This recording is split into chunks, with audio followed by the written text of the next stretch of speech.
심각한 민생 침해 범죄인 보이스피싱을 막기 위해 민관이 힘을 모으기로 했습니다.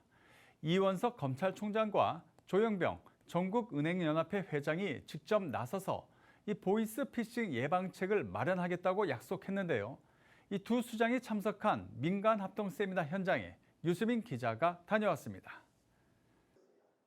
잠시 주춤하는 듯했던 보이스피싱 피해가 다시 확대되자 전국은행연합회와 대검찰청은 민생침해 범죄 대응을 강화하기 위한 민관합동 세미나를 지난 22일 개최했습니다.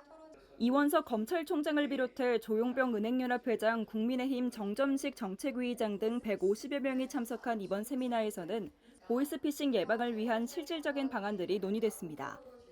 우선 조용병 은행연합회장은 민생침해 범죄로부터 국민을 보호하는 것이 시급한 과제라고 강조했습니다. 기술 발전을 악용한 보이스피싱, 온라인 도박, 중고사기 등 민생침해 범죄가 기승을 부리고 있고 국민들의 일상을 위협하고 있는 상황입니다. 2022년 7월 정부 합동수사단 출범 이후 보이스피싱 피해 규모는 큰 폭으로 감소했습니다.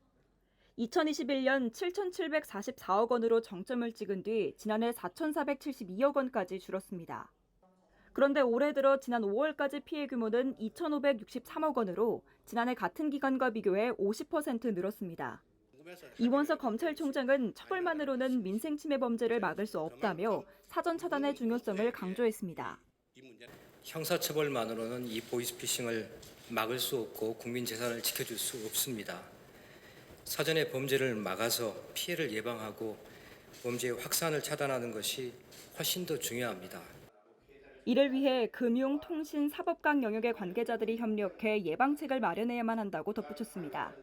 조용병 은행연합회장도 협력의 중요성을 강조하며 부처 간 소통 부족 문제를 지적했습니다. 소통 부족, 법과 제도의 미비로 인해 민생 침해 범죄 대응에 부족함이 있었던 것도 사실입니다.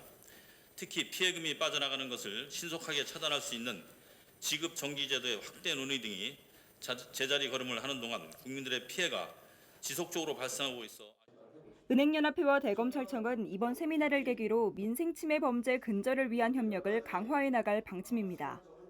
팍스경제TV 유수민입니다.